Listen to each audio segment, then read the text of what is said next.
The offers are going out. First one's to Norman Powell for about $9 million a season, because I want to give guys the money they actually deserve, whereas in previous series I would not care that the amount of money they were asking for was lower than what they were worth. I was just like, I get to save some money.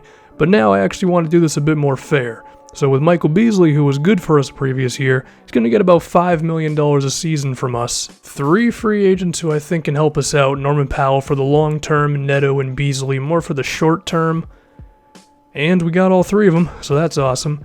And if we look towards the future, the big contract is of course Porzingis, and we're also going to have to accept Ntilikina's team option. The freaking Joakim Noah contract, man, if that wasn't there, then we could still be in play for some free agents after this season.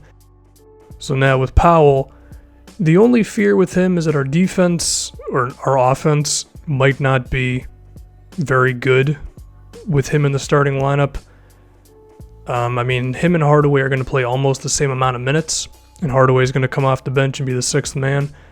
That's my only fear. If the offense is too bad at the start, then maybe we'd have to put Hardaway back in there, but I think Powell should just be really good. Low usage, good defense, hopefully making his 3-pointers.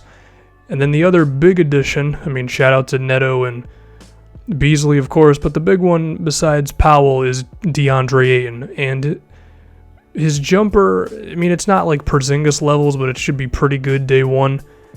What I'm intrigued by is I kind of want to turn him into a passer, because if he's able to make really good passes while forcing the defense to care about him up top, that could be a way to get guys cutting towards the basket, things like that.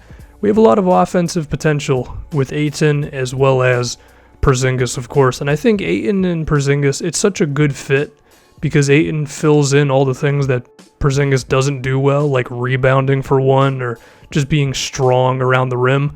Speaking of that strength, that was the one training camp I went to, trying to get Porzingis just a little stronger. He's a little heavier, and he's a little stronger. He's still kind of thin, but whatever, we're going to have to work on that. Summer League, where I forced the ball to Deandre Ayton almost every single possession, because I just want to see what he does. He's actually not much of a low-post scorer. That is something we're going to have to work on.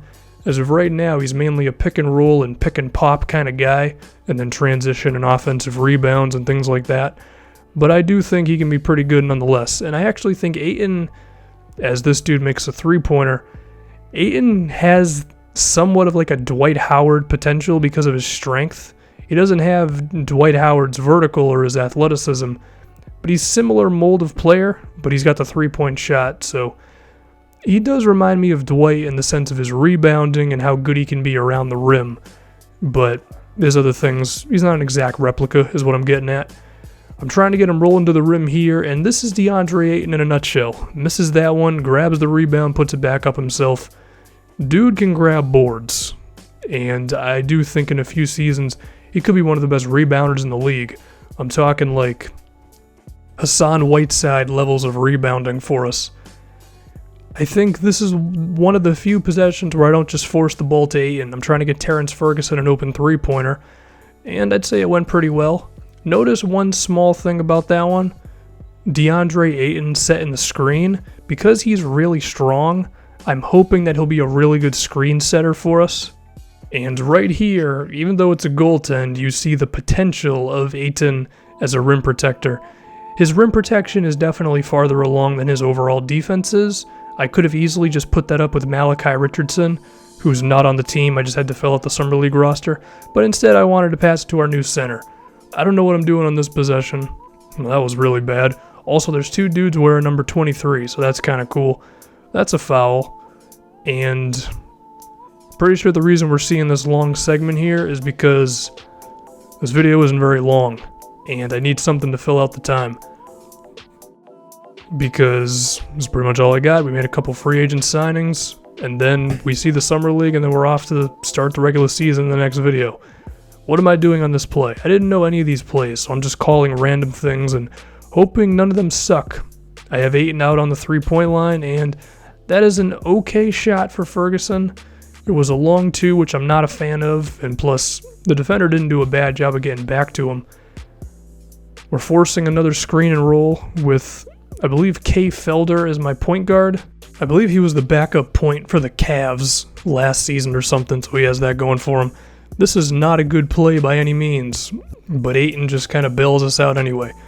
Once we get to the actual season and we're using the actual team, the offense is going to be better than this. There's going to be actual plays run.